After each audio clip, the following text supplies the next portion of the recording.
Shalom, damai di hati, Bapak Ibu Saudaraku yang kekasih, para pemirsa dan sahabat renungan harian keluarga yang diberkati. Salam jumpa kembali lagi di hari ini, Senin tanggal 12 Juni 2023. Kita hendak memulaikan tugas tanggung jawab kita di hari ini, baik sebagai suami, istri, anak-anak. Tapi sebelum kita memulaikan tugas-tugas pelayanan kita, sebagaimana yang Tuhan percayakan bagi kita semua, saya mengajak kita semua untuk tunduk sejenak, merendahkan diri kepada Tuhan, membaca dan merenungkan firman. Semoga firman di hari ini akan memberikan kekuatan dan pengharapan bagi kita semua. Mari kita berdoa. Kami bersyukur dan berterima kasih kepadamu ya Bapa, Allah yang kami muliakan, kami sembah di dalam nama Tuhan Yesus.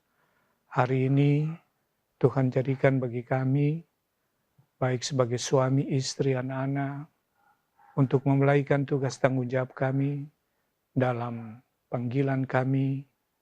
Oleh karena itu, sebelum kami melakukan tugas-tugas pelayanan kami ingin mendasarinya dengan membaca dan merenungkan bagian firman-Mu. Biarlah kiranya firman yang hendak kami baca dan kami renungkan akan memberikan kekuatan dan sukacita bagi kami semua. Bahkan janji-janji firman ini akan tetap menuntun dan menguatkan hidup kami semua sebagai keluarga. Mari Bapa bersabdalah bagi kami di hari ini, karena kami siap untuk mendengarkannya.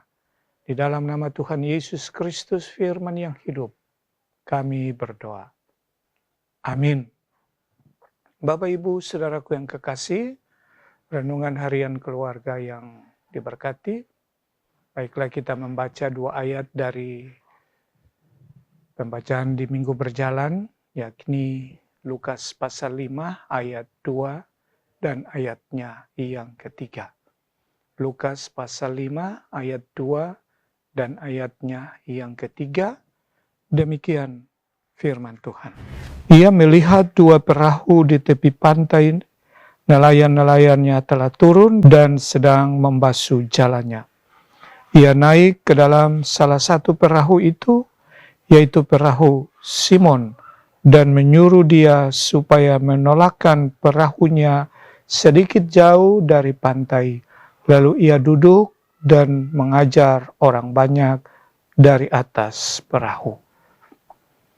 Demikianlah firman Tuhan. Bapak, Ibu, Saudara yang kekasih, kepada kita disebut orang-orang berbahagia, karena hari ini kita diperkenankan Tuhan untuk mendengar, bahkan Tuhan menyapa saudara dan saya melalui firman-Nya.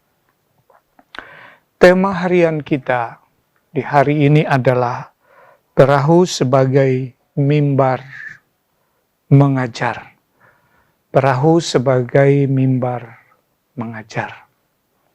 Bapak, Ibu, Saudaraku yang kekasih, tema ini diangkat dari 2 ayat pembacaan kita yang tadi telah kita baca dan kita dengarkan bersama-sama.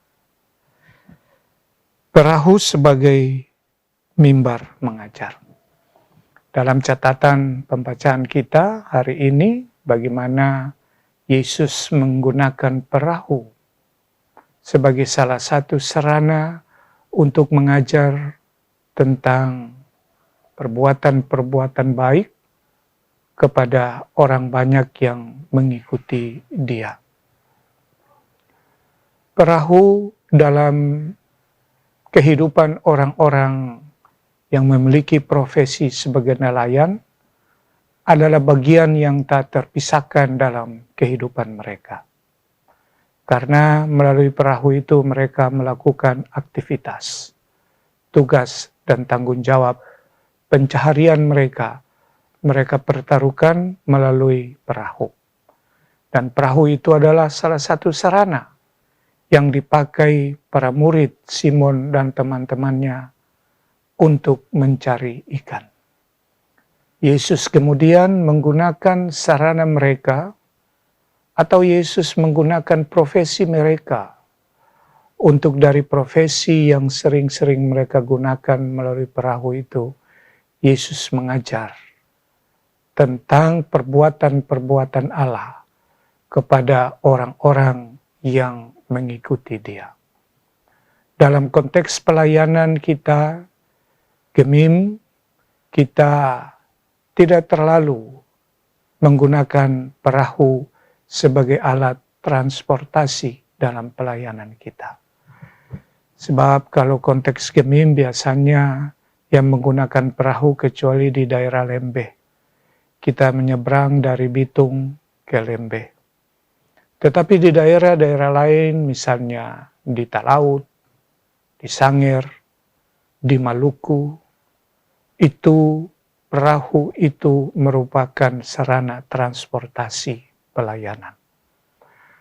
Yang kedua yang ingin saya katakan di saat ini adalah bagaimana Yesus menggunakan strategi atau metode yang tepat secara kontekstual dalam memberitakan Injil atau dalam menyampaikan tugas-tugas pengutusannya yang diembangkan oleh Allah Bapa dalam dirinya sendiri.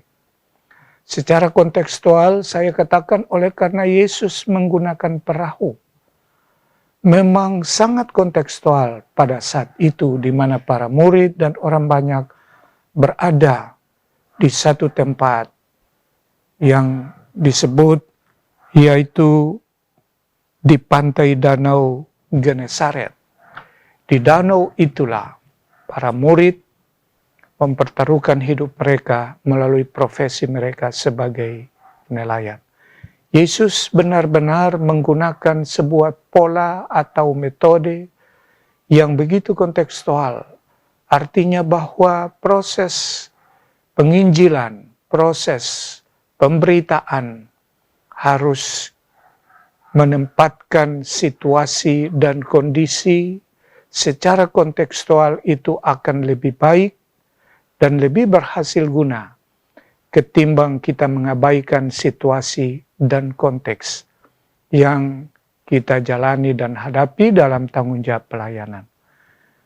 Ini berhubungan erat juga dengan ketika kita saat ini sebagai Gereja Masili di Injili Minahasa mengucap syukur di hari ini karena memasuki usia 192 tahun Hari Pekabaran Injil dan Pendidikan Kristen. Yesus mengajar tetapi sekaligus memberitakan tugas penginjilannya. Nah, oleh karena itu Bapak Ibu Saudara-saudaraku yang kekasih, dengan menggunakan perahu, Yesus ingin agar orang banyak dapat melihat Dia secara baik dan benar. Tetapi juga ketika Dia menyampaikan mereka bisa mendengar dan memahami serta mengerti. Nah, Bapak Ibu Saudara-saudaraku yang kekasih, catatan firman ini mengajarkan kita dan memberikan nilai-nilai yang sangat penting dalam kehidupan kita bergereja. Teristimewa ketika kita diperkenankan Tuhan untuk memasuki usia pekabaran Injil dan pendidikan Kristen yang ke-192 tahun. Kita semua dipanggil Tuhan untuk menjadi saksi memberitakan Injil. Semua kita terpanggil tanpa terkecuali. Memberitakan Injil artinya memberitakan kabar baik. Memberitakan kabar baik bisa dalam bentuk juga verbalis atau ungkapan kata-kata yang kita sering dengar yang dilakukan oleh para hamba-hamba Tuhan, baik itu di mimbar dan dimanapun. Tetapi juga menyampaikan kabar baik tidak selalu dalam bentuk kata-kata. Sikap hidup kita, perbuatan kita, hubungan kita, interaksi kita dengan orang lain yang dari hubungan itu membangun sukacita bagi orang lain, itu juga bagian dari bagaimana kita terlibat dalam proses pekabaran Injil itu sendiri.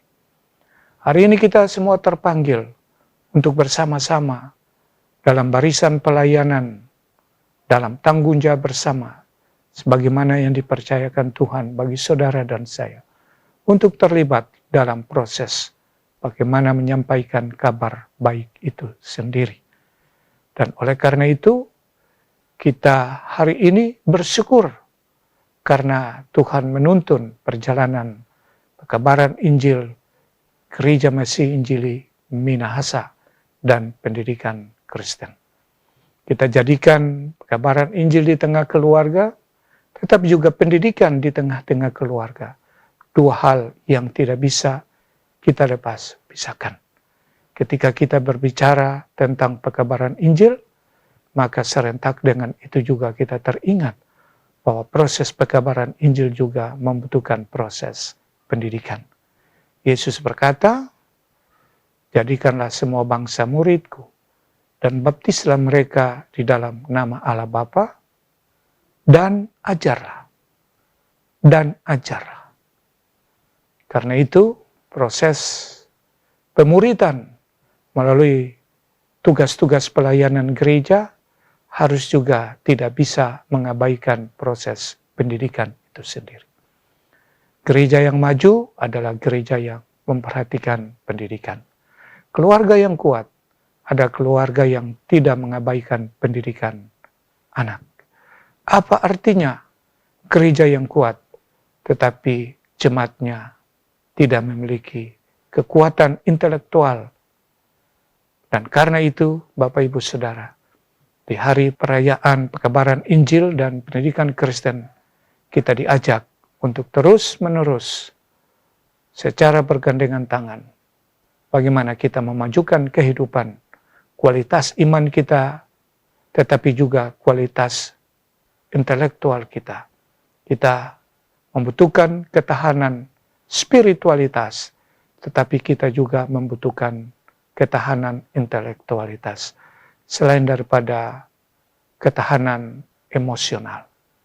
Semoga Tuhan memberkati kita sekalian. Amin. Mari kita berdoa. Kami bersyukur dan berterima kasih ya Tuhan, karena kami boleh menikmati sukacita di hari ini, saat dimana kami boleh memperingati hari pekabaran Injil dan pendidikan Kristen Gereja Masihi Injili Minahasa yang ke-192. Kami berdoa untuk gereja yang Engkau tempatkan ada di dunia secara khusus, Gereja Masihi Injili Minahasa, mulai dari tingkat sinode, wilayah, jemaat, sampai di masing-masing kolom dan keluarga-keluarga. Biarlah kiranya kami semakin kuat dalam menghadapi berbagai ujian dan tantangan, saat dimana kami diperintahkan oleh Tuhan untuk keluar, untuk memberitakan Injil, menjadi saksi dari berbagai keterbatasan dan kelemahan. Kuatkan kami, mampukan kami, sehingga gereja semakin hari semakin menunjukkan peran dan tanggung jawabnya di tingkat sinode, wilayah, jemaat, dan lain-lain sebagainya. Lebih khusus kami berdoa, jemaat kami Bukit Moria Tikala Baru, diberkatilah tugas-tugas pelayanan kami. Mulai dari pimpinan jemaat, Bapak Pendeta Handri Mekidenga, Master Teologi, keluarga Denga Supit, dan seluruh pendeta-pendeta yang Tuhan pakai melayani jemaat kami Bukit Moria Tikala Baru. Biarlah kiranya kami semua diberi hikmat kebijaksanaan dalam tanggung jawab pekabaran Injil, dalam tanggung jawab pemberitaan Injil, dimanapun Tuhan pakai dan utus kami. Dan jemaat-Mu kiranya diberkati, dari yang anak-anak balita sampai orang tua yang sudah lansia, para janda duda, anak-anak yatim piatu. Biarlah kiranya kasih anugerah-Mu tetap nuntun kehidupan kami semua. Hari ini hamba berdoa bagi mereka yang akan melakukan tugas-tugas mereka sebagai pegawai, sebagai buru-buru bagasi, buru bangunan, orang-orang yang bekerja menjual jasa di toko-toko, di kantor-kantor, para sopir, pekerja bengkel, dan orang-orang yang berusaha melalui kios-kios tradisional, para pensiunan, mereka yang bekerja sebagai eksekutif, yudikatif, legislatif, semua Tuhan pakai kami semua di hari ini untuk menjadi berkat bagi sesama. Mereka yang mengucap syukur karena usia pertambahan, tetapi juga usia perkawinan, diberkatilah sukacita, syukur mereka semua yang sempat mendengarkan pelayanan renungan harian keluarga di hari ini. Terpujilah Engkau Bapa. Ini doa kami mengucap syukur di dalam nama Tuhan Yesus Kristus. Haleluya. Amin. Bapak Ibu Saudaraku yang kekasih, sahabat renungan keluarga yang diberkati dimanapun Anda berada, demikian pelayanan renungan harian keluarga Senin tanggal 12 Juni 2023. Saya menyampaikan selamat beraktivitas bagi Bapak Ibu Saudara sekalian, sukses kiranya menjadi bagian kehidupan kita. Dan atas nama Badan Pekerja Majelis Jemaat Kemim Bukit Muria Tikala Baru, menyampaikan selamat bersukacita bagi mereka yang menikmati usia yang baru dan usia perkawinan. Dan biarlah kiranya agar pelayanan kami yang kami siarkan melalui channel YouTube Jemaat Kemim Bukit Muria Tikala Baru mendapat berkat juga bagi Bapak Ibu Saudara sekalian dan menjadi berkat juga bagi banyak orang. Maka mohon kiranya dapat di-subscribe, like, komen, dan dibagikan agar mereka juga mendapatkan kesempatan untuk memperoleh kekuatan dan berkat bagi kehidupan mereka hari demi hari. Tuhan memberkati. Shalom, damai di hati.